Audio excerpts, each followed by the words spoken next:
At a little after 5 in the morning, in the worst year of the long drought, the road that climbed to the Rhone place was crowded with people who had once laughed at her in the street, and not one of them was laughing now, and most of them, without ever deciding to, had taken the hats off their heads. They had come up in the dark the way people come to a thing they are ashamed to be seen needing, quietly, without lamps where they could manage it, the wagons rolling slow so the empty barrels roped in the beds would not knock together and give them away,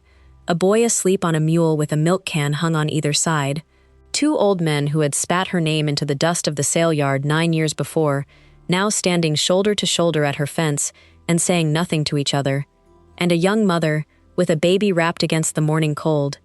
and behind them more coming, strung out along the wagon ruts as far back as the low dip in the road. 40 families, and then more than 40, all of them waiting for a gate to open, and none of them spoke above the one sound the morning had in it. And the one sound the morning had in it was water. It ran somewhere below the house, in a hollow they could not yet see from the road, steady and cool and unhurried, a thin, bright braid of running water going over a lip of stone in the dark, and in a country where every dug well for 40 miles had gone to cracked mud, where the river had been a road of white stones since the second summer, where the great scraped tanks the cattle companies had gouged out with mule teams stood empty and split apart like old dropped plates.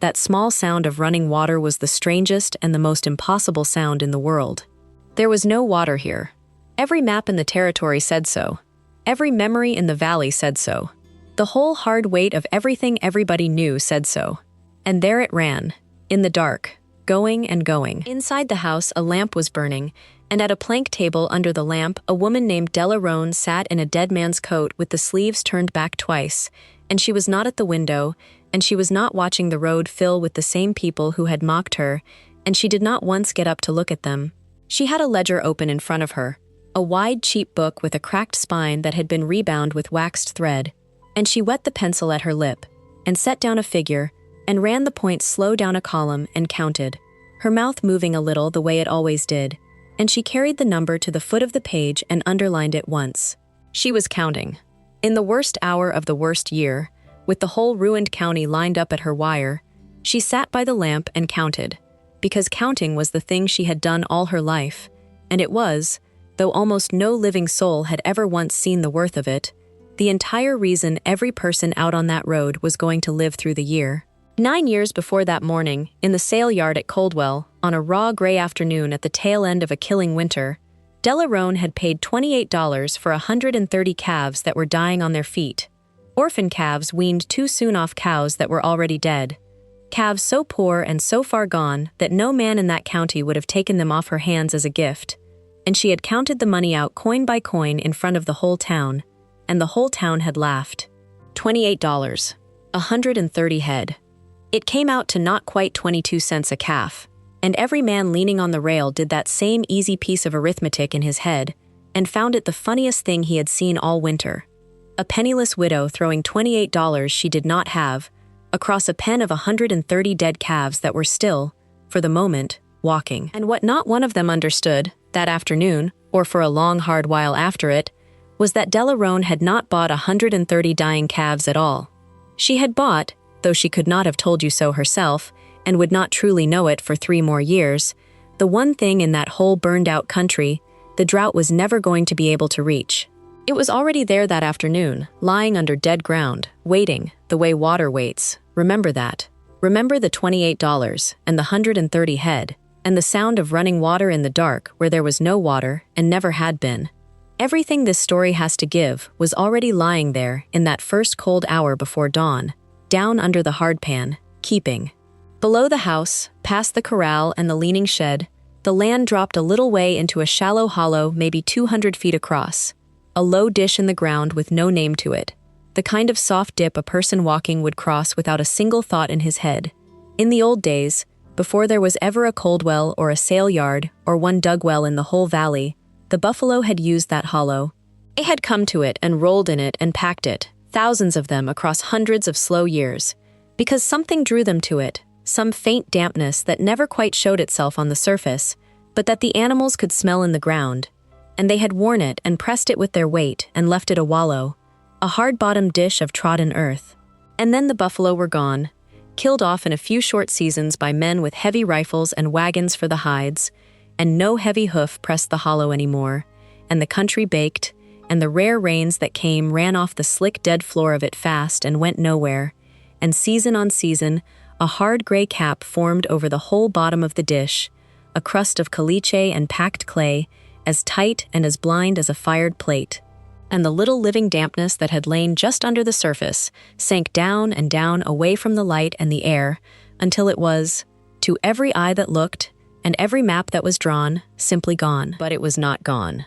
Water does not leave the ground. It only goes down to where the ground has forgotten it. Deep under that dead gray hollow, deeper than any hopeful man in the valley ever sank a spade, there was a seam in the rock that carried water down out of the far blue hills, slow as a whole year turning, patient as the stone it moved through. And it had been carrying that water the entire time, all through the buffalo and the killing of the buffalo, and the coming of the town, and the drawing of the maps. And it pressed up against the underside of the country, and found the hard pan cap shut against it like a lid on a jar, and it waited. It had been waiting the better part of 100 years. It was prepared, if it had to wait 100 more. And there was more than water under that hollow. Long before the buffalo, or in among their long years, no living person would ever be able to say which. Some people had known about that damp, low place, and had done the thing that people who understand the true worth of water have always done. They had ringed the seep with stone. Down at the low center of the dish, buried now under a foot and more of packed dead ground, there lay a curb of flat-laid stones, set close by hand and fitted careful, a little round wall built to hold a pool no wider across than a wagon wheel, made by hands that had been dust a long age before Coldwell ever had a name. Whoever they were, the dry seasons had beaten them too in the end, and the water had sunk away from them, and the fitted stones had silted over, and the hard pan had sealed the whole small work of it clean away, so that when the government surveyors came riding through with their chains and their instruments, and made their maps, they marked that hollow as dry ground, poor ground, ground not worth the trouble of leasing, and rode on to better country, and never once looked down. So that when Della Roan stood at the sale yard rail that raw afternoon with her $28 and not one notion in her head of springs or seams or laid stone,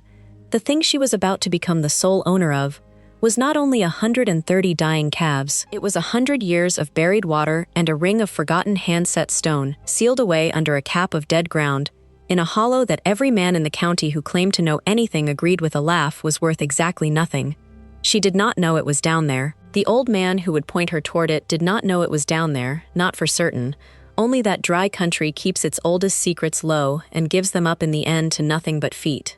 The town that laughed did not know it was down there.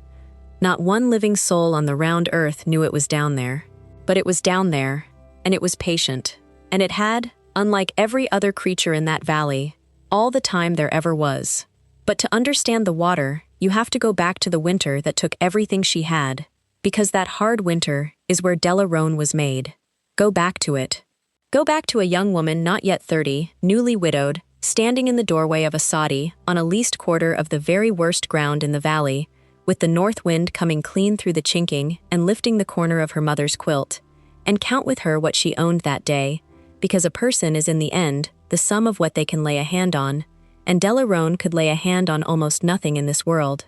She owned a wagon with one wheel she had mended herself out of green wood and baling wire, and that wagon pulled a little to the left ever after, and did so until the day it fell apart. She owned a team of 2 old horses, and one of them was windbroke and blew like a bellows on any grade. She owned a milk cow that had gone dry that fall and would not come back into her milk. She owned the plank table and 2 ladder-back chairs and a rope bed and a cedar chest with her mother's quilt folded in it, and a Bible she could read, though only slowly, moving her finger under the lines. She owned the heavy canvas coat off a dead man's back, her husband Tom's coat, and she wore it because it was warm, and because it was the last of him that still held his shape. She owned $4 and some odd coins knotted tight in a rag and pushed down into the flour. And set against all of that, she owned a lease she could barely pay, $3 a season on 160 acres of hardpan and mesquite and shin oak that the big outfits had ridden past for years, as not even worth the wire to fence. And she owed $19 at Nunn's Mercantile in town, a debt she was paying down $1 and a dime at a time, whenever she had $1 and a dime, And lately, Mr. Nunn had taken to looking at her over the tops of his spectacles in the particular way that meant he was doing quiet sums about her behind his eyes. Her husband was 3 months dead. Tom Roan had died the way a great many hopeful men died in that hard country. He had died digging for water. He had gone down day after day into a hand-dug well in the side yard, chasing a dampness in the wall that he was certain in his bones meant water was near, shoring the sides with green mesquite that was never in this world meant to hold back that much weight of earth, and on a still gray morning in his 40-foot hole, the wall had come in on him all at once, and by the time she had torn and clawed enough of it away with her bare hands to reach his face, he was long past reaching. He had died looking for water above the ground, in a straight hole he had dug down with his own 2 hands,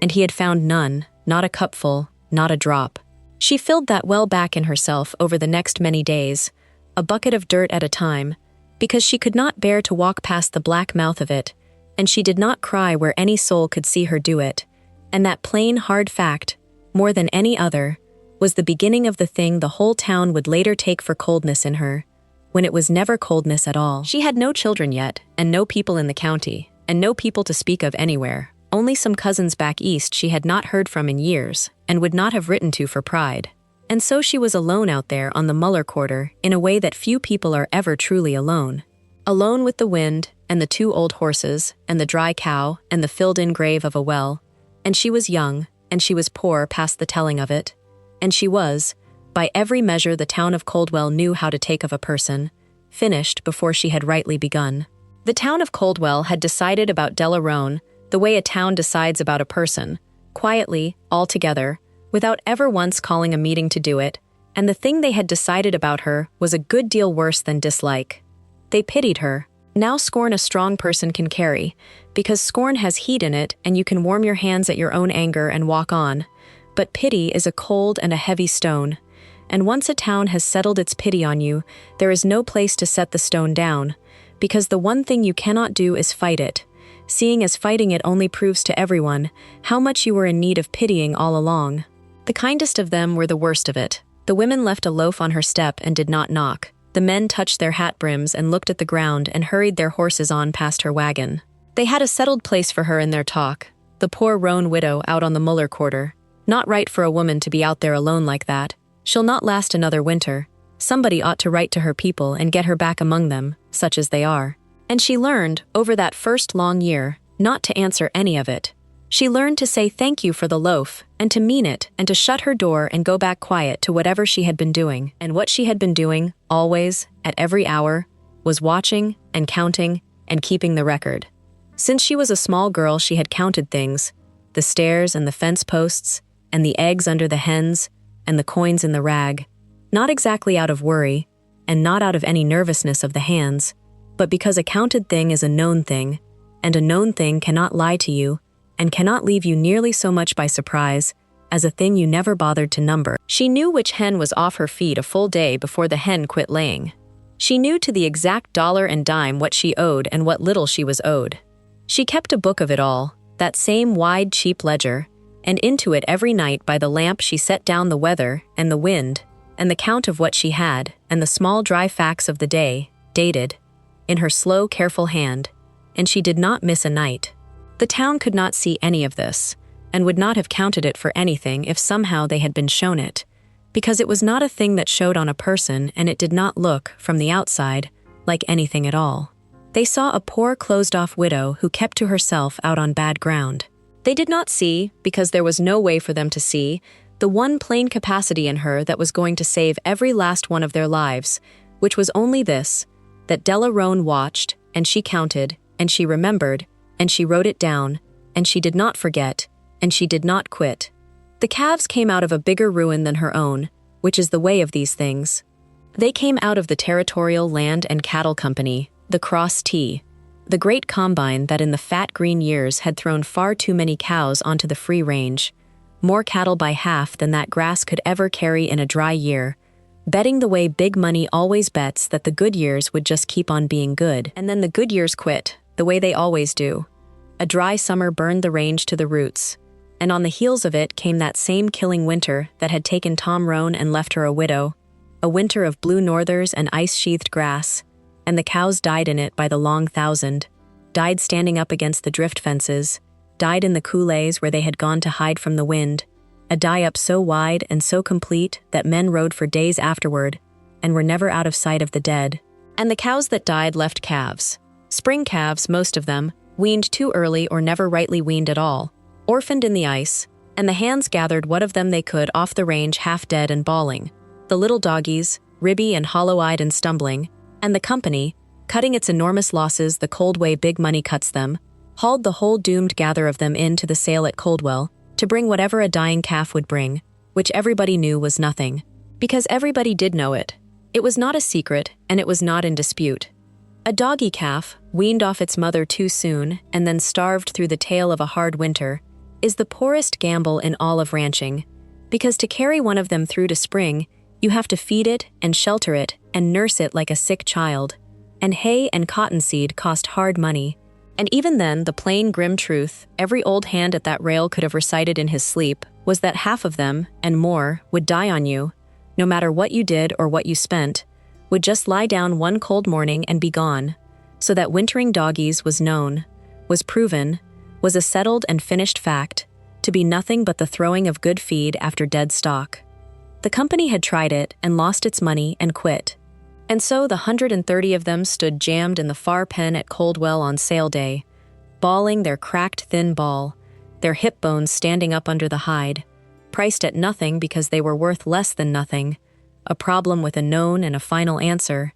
and the known and final answer, spoken plainly by every man there, was to let them die, because they were already dead. They had just not yet fully understood it. Della Roan had been watching that pen for 3 days. She had walked in from the Muller quarter each of those mornings and stood at the rail and counted them, and there were 130, and she counted them again the next day, and there were still 130, which told her something, that they were dying slow and not fast, that whatever was left in them was stubborn. And in the days before the sale she had gone home and she had done her sums, and then she had sold the dry milk cow for $11, and the wind-broke horse for $9, and Tom's good rifle, the one clean thing of worth left in the house, for $6, and she had put that to the 4 in the rag. And on the morning of the sale she had walked into the yard at Coldwell, with $28 gathered from the sale of nearly everything she owned. And when the auctioneer got to the far pen and asked, half as a joke to warm the crowd, what he was bid on the lot of dying doggies,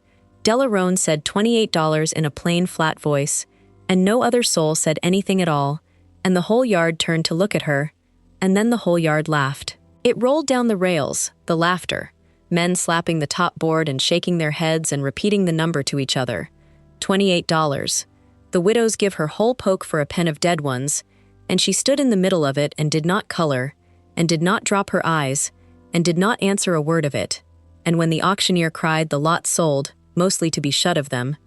she counted the coins out into his hand one at a time while they laughed, and she signed the book, and she opened the gate herself, and she walked her 130 dying calves out of that yard and up the road with her chin held dead level, and she never once looked back at the men on the rail. There was one man in that yard who did not laugh, and he was a man the town regarded even less than it regarded her. They called him Old Amos, and no one in Coldwell had ever thought to ask him his other name, or been told it, and he was old past guessing, part Indian and part something else, a drover who had spent his whole long life trailing other men's cattle across dry country, from down in the brush to up on the high plains, and who had been let go by the outfits one by one as he aged past his use, until now he lived alone in a dugout cut into the side of a dry wash at the poor edge of the flats, and did whatever small day labor a man would still hire him for. He had watched her buy the calves, and he had watched the town laugh, and when she came up the road with her thin, bawling herd, he fell in beside her without asking, and walked along a while in the dust, saying nothing, because to old Amos, words were a thing you spent, and you did not spend them where they were not needed. And after a mile of it he told her, in that spending way of his, not to sell them, and not to lose heart when they began to die, and to put them down on the low, poor ground where nothing grew, the flat gray hollow below her house, and to keep them there, and to keep them moving across it, all of them, every day, over the deadest part of it, and to give them their salt and their water in the low center of the dish, so that they would come to it and stand on it, and work it with their feet. And then he stopped in the road, and he set his boot heel down in the dust and turned it slowly around, grinding it in, the way a man screws a fence post down into hard ground, until he had pressed a clean-packed print into the dry earth. And he looked at the print a moment, and then he looked at her, and he said the thing she would carry the rest of her life and say again, word for word, at the very end of it. "There is water under the driest ground," he told her, "and it rises for nothing in this world but patient feet." And then he touched his hat and turned off toward his wash and left her standing in the road with 130 dying calves and one sentence. She did what he told her to do, not because she wholly believed it, for she did not, but because she had nothing left in the world to lose by trying it, and because the man had not laughed at her, which in that season counted for a great deal. She put the calves down on the gray hollow, and she fought to keep them alive through that first winter, hauling water in barrels from the river 3 miles off before the river quit, giving them the little feed she could beg on credit against next to nothing at Nuns, going out in the black cold nights to stand the weakest of them up on their feet. And she lost some, as Amos had told her she would, 11 that first hard winter, so that 119 came up green in the spring, and she wrote each loss down and dated it and did not let it break her. And through it all she did the strange thing, the thing that made no sense to any eye but that she kept faith with because he had told her to. She kept them moving over the dead hollow. She set their salt block in the low center of the dish and moved it a little each week so their feet would spread across the whole gray floor of it. And she watered them there when she could water them at all, so that morning and evening 119 head, and then more, crossed and recrossed the hard pan, 4 hooves each, thousands upon thousands of hoof falls a day, day after day after day, stamping and breaking and pressing and turning the blind gray cap of that ground. It was not easy work, and it was not quick, and there is no honest way to tell it that makes it either. It was 2 years and then 3 of the same gray hollow and the same salt block and the same barrels hauled from the river, and then, when the river failed her, from the town tank on credit she could barely carry, and it was blistered hands and a bad back before she was 35, and nights she lay awake doing sums in the dark against the day none would call the debt, and it was the 2 old men at the store telling each other, loud enough for her to hear it, that the widow was walking a pen of steers in circles on dead ground like a woman gone soft in the head, and she heard it, and she wrote down the day's count and the day's weather, and went back out at first light and turned the calves onto the hollow again. She held to it through the failures because Amos had told her the failures would come and had told her to keep the days through them, and so she measured the whole slow thing in seasons the way he had taught her, by the first frost and the last, by the 3rd autumn and the 4th spring,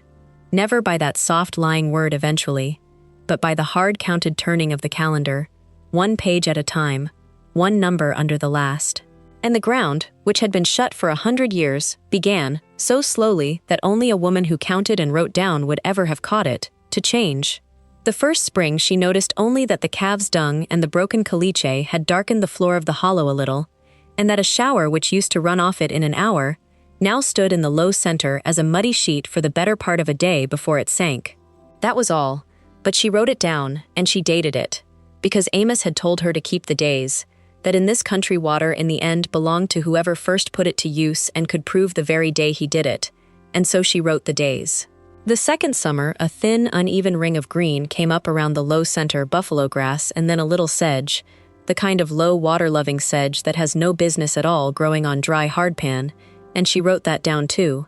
and old Amos came and looked at the sedge a long time and said only that the feet were remembering the ground to itself. By the 3rd spring there was mud in the center, where there had been only dust, black mud that held the print of a hoof overnight, and the calves, which were long yearlings now and then 2-year-olds, fat and slick where every other beast in the county was drawn thin, worked that mud deeper and deeper with their weight. And one gray morning in the 3rd autumn Della Roan walked down to the hollow before light and found, at the low center of the dish, in the print of 100 stamping feet, standing water that had not fallen from the sky, water that welled up cool from below and stood clear, and did not sink away, and she knelt in the dark and put her hand flat in it, and she did not cry, and then she went back up to the house and lit the lamp and opened the ledger, and wrote down the date and beside it the words water standing, first time, and the next day she rode into Coldwell and had Mr. Nunn himself read that entry and set his own initials and the date beside her hand,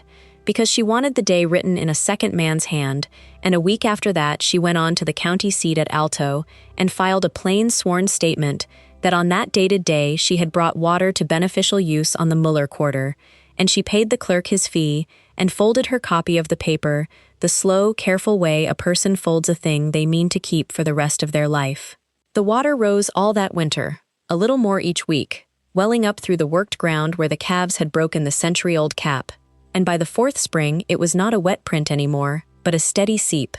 a small clear pool that brimmed and ran over at its lower edge in a thin braid down the slope.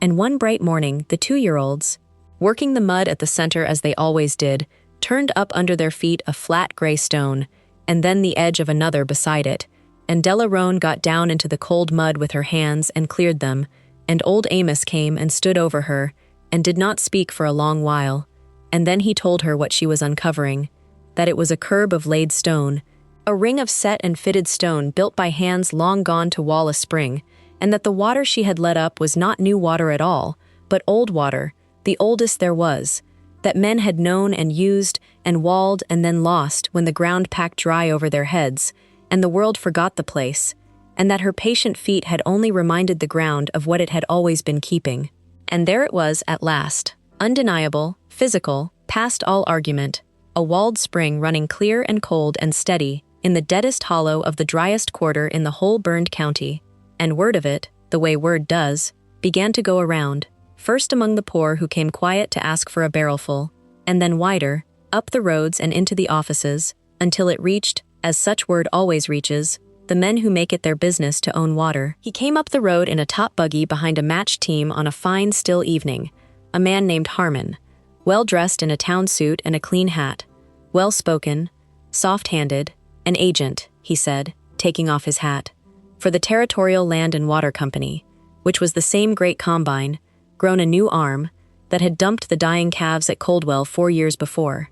He admired the water. He stood at the lip of the little pool with his hat in his hands, and admired it in a warm and easy voice, and he called it a marvel, and a wonder, and a thing too fine and too valuable, and frankly too complicated a matter of law for one woman alone to be left holding out here at the edge of nowhere. And he came around by gentle stages, the way such men always come around, to the offer, which was that the company would buy the whole quarter and the water on it outright, and would pay her, he said, letting the figure sit in the still air, $2,000 for it, cash money, more money than she had ever in her life seen or touched or dreamed of touching, enough to leave this hard country for good, and go back among her people, and never want for anything again. And then, when she said nothing, he came around by gentler stages still to the warning, which was the true shape of the visit, that water in the territory was a legal thing, and a tangled one, that claims and filings and prior surveys ran under all of it the way the water ran under the ground, that the company had interests here already and would be filing on this flow, and that a woman standing alone against a company's lawyers would surely and certainly lose it all in the end, the water and the land with it, and be left with nothing, whereas here, tonight, in his hand, was good clean money and a kindness, and she would be wise, he said, and he said a great deal more in that same warm running way, to take it. He talked a long while, the way that kind of man always talks a long while, laying down his sunshine and his gentle regret in long, smooth sentences that circled and doubled and came back sweeter each time. And Della Roan let him talk, because she had learned young that a man who is selling you a thing will, if you only give him rope enough and say nothing at all, tell you in the end exactly what he is and exactly what he knows. And so it was that Harmon, warming to it, meaning it kindly, wanting her to understand how patient and how reasonable the company had been, let the thing slip. He said that the company was not some stranger come lately to her good fortune, that in point of fact he had ridden out and watched that hollow of hers fill for 2 summers now, that a thing like water in dry country never does stay a secret for long,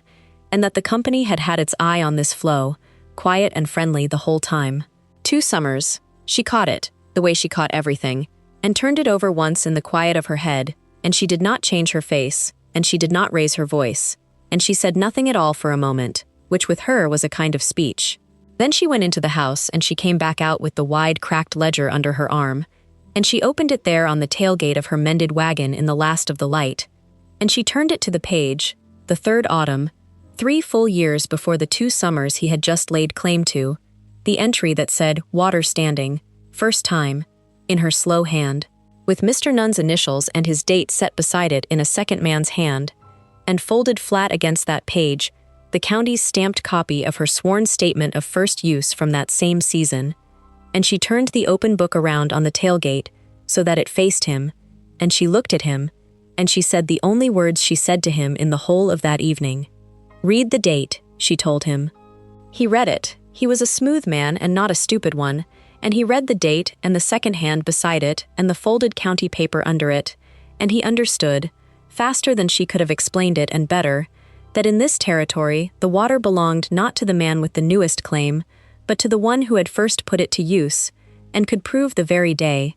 and that her proven day was 3 years senior to the oldest thing his company could ever swear to, and that his own mouth, not 2 minutes gone, had dated the company's whole interest to 2 summers back, junior, later, second, beaten before it began. The very thing he had driven out to take from her he had just proved, in his own warm voice, had been hers before he had ever laid eyes on it. He closed the book gently and set it down gently on the tailgate. He did not argue, because there was nothing left to argue, a fact being a fact, and a date being a date. He put his clean hat back on his head, and he told her, still kindly, that she was a careful woman, and he climbed back up into his buggy and turned the match team around in her yard and drove back down the road toward town in the dusk. And within the month, the Territorial Land and Water Company had withdrawn its interest from that valley and filed its papers on flowing water 2 counties east, and Harmon went east with it, and Delarone never saw the man again, nor his company, nor any other soul who came to take her water with a paper.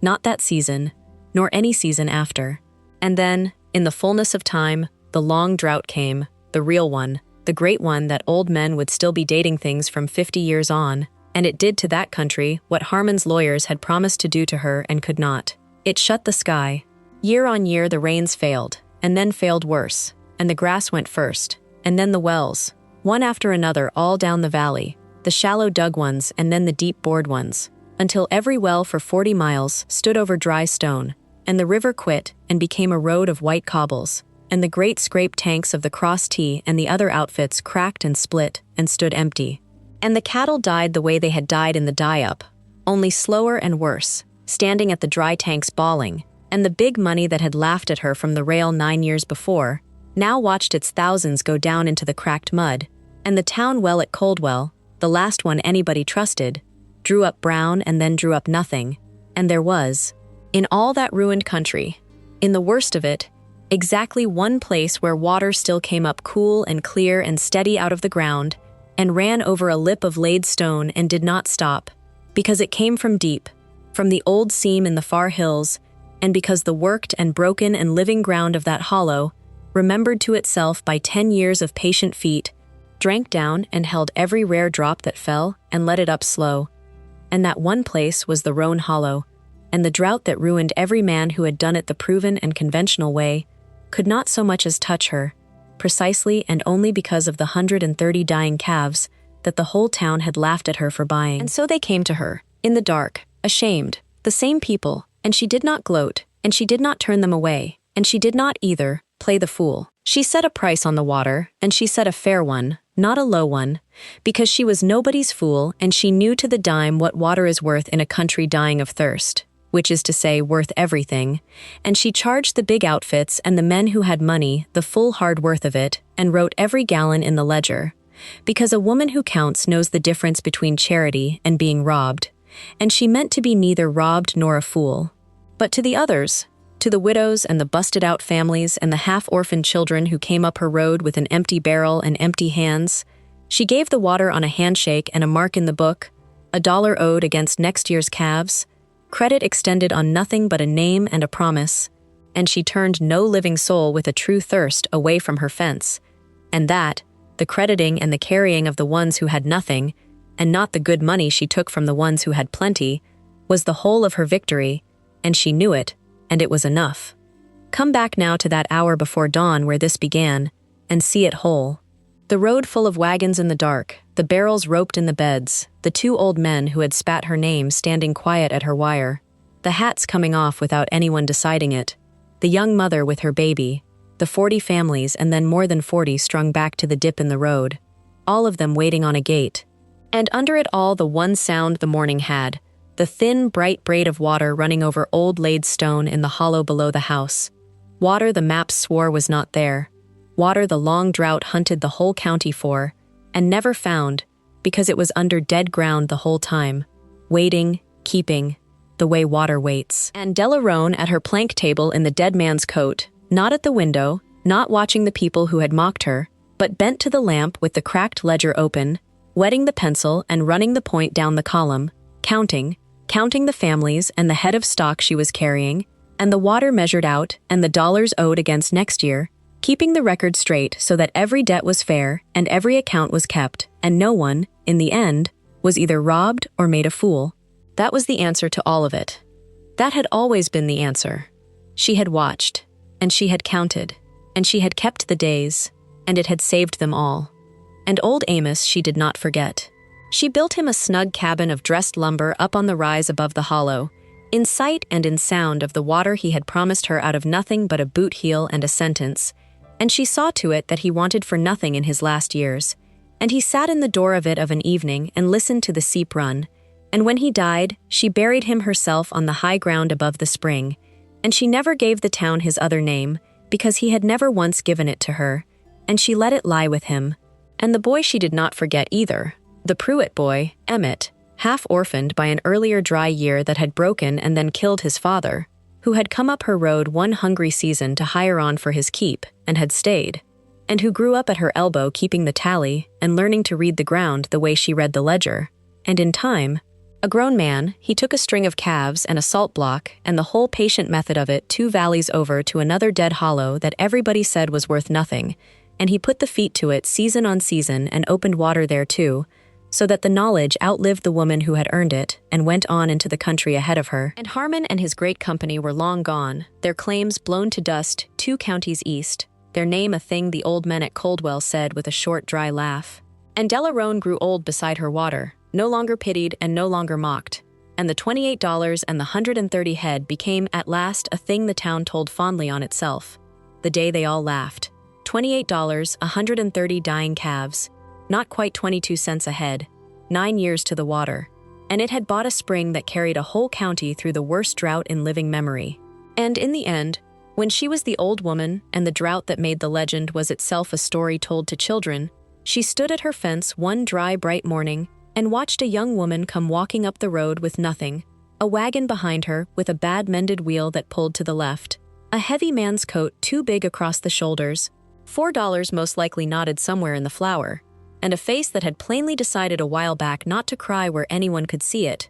come to ask, the way the poor come, after some worthless cheap piece of dead ground that nobody else would take. And Delarone looked at her a long, long moment, the way you look at a thing you already know the ending of. And then she set her boot heel down in the dust of the road and turned it slowly around, grinding it in, the way a man screws a fence post down into hard ground, until she had left a clean-packed print in the dry earth. And she looked at the print, and then she looked at the girl, and she gave her, word for word and gesture for gesture, the only thing worth giving. There is water under the driest ground, she told her, and it rises for nothing in this world but patient feet. And below them, down in the hollow, over the old laid stone, in the drought and out of it, in the dark and in the light, year in and year out, and long past the last word anybody said, the water went on running.